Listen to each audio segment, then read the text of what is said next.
So for years now, there's been this narrative that inventory was extremely low and there just wasn't enough new homes coming on the market. Well, with the data that we're starting to see now and what's been going on recently, I think you're going to hear that narrative start to change.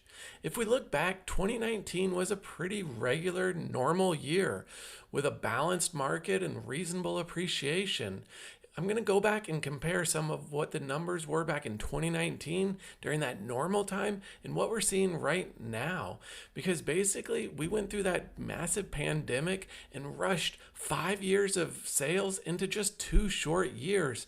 And that was never a pace that was going to be able to continue. And I think that's really distorted the view of the market and what's going on.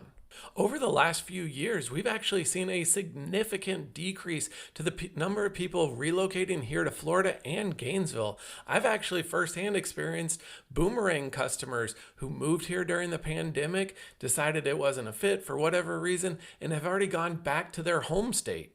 As we compare some of these numbers, you'll see the market starting to look more and more like 2019, except with one major difference.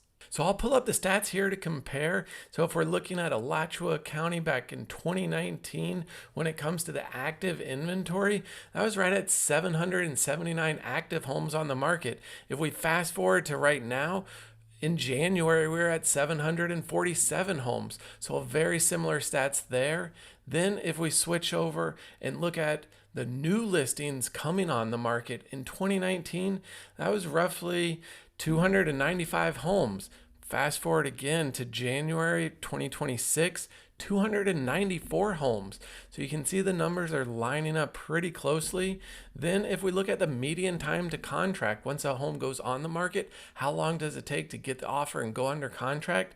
Back in 2019, that was actually 71 days. And then right now, January, we're looking at 72 days. So the difference starts in this next screen when we start to look at the pending inventory. Back in 2019, pending inventory was at 408 homes. Now in January, that number is 291, and that's showing a decrease in buyer demand and overall buyer excitement and motivation. We've seen that firsthand. And then the biggest difference is going to be on price. If we look at the median home sale price back in 2019, that number was $225,000. Now in January 2026, it jumped all the way to $344,000. That's more than a 50% increase over that time, and one of the major reasons why fewer people are moving to the area. It's affordability. Real quick, if you're new to the channel, my name is Donovan Arnold, and I was born and raised here in Gainesville, Florida, and now I'm raising my family here. I've been helping people buy and sell homes for more than a decade, and if you're even thinking about moving to the area and have questions, definitely don't hesitate. Give me a call, shoot me a text, or send me an email. Let me know what questions you have and how I can help. The other major factor that we have to look at when we're making these comparisons is going to be interest rates. Back in 2019, the average interest rate was right around 4%. It started a little bit higher in the year and ended up closer to 3.7% by the end of the year. Right now, we're actually looking at about a 6% interest rate, and that's with a slight drop. Next, we've got to talk about wages. It's not like over this time period, we've seen a massive jump in wages. They've been relatively flat, barely keeping up with inflation. So again, we're hitting a massive affordability issue that I've been talking about for years. The other major difference I'm seeing in our market right now compared to those years past is going to be the number of deals falling through. Recently, we've seen anywhere from about 20 to 30% of the contracts and the homes that go under contract fall through. That's often because of financing, insurance, inspection issues, and overall buyers are just far more critical of the specific home than they were in years past. So if you're planning to sell, the condition of the home really does matter. It's going to be in your benefit as a seller to spend some extra time and money on the home before you put it on the market and get some of those little items fixed and repaired before you go under contract and give the buyer an opportunity to walk away. When it comes to home price expectation for 2026, most of the experts out there are expecting appreciation to fall anywhere between 1 and 3%.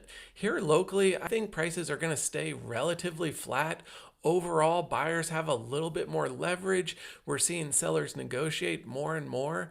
So I would expect in general home prices here locally to stay pretty much where they are. I also expect inventory to continue creeping up. Towards the end of 2025, we saw a lot of sellers take their home off the market out of frustration because they couldn't get the price they want. Now that we're going to roll back into our busy season, basically March to August here in 2026, a lot of those sellers will come back on the market to test their price again. And honestly, unless we see a massive dip in the interest rate and make things a little bit more affordable, a lot of those sellers, if they stay priced where they were previously, are going to fail to sell again. At this point, buyers just are not willing to overpay or what they perceive as overpay in this market. The other thing to keep in mind if you're a potential seller here locally is that our buyer pool has just decreased. Like I mentioned, we're seeing fewer and fewer out of area relocations here to town, and then we've got more price sensitive local buyers. So that's something you have to plan for and expect. Real estate is hyper local, and even though you may hear some real estate agents say it's always a good time to buy or sell, that's not the case. It depends on your specific situation and your goals. So if you want to walk through a scenario and what your plans are, feel free, give me a call, shoot me a text, email me. I'd love to help and just play out the different scenarios. Now, in the meantime, if you want to learn even more about what's going on in Gainesville, you'll want to watch this video where I share with you some of the new businesses and restaurants opening up here in town.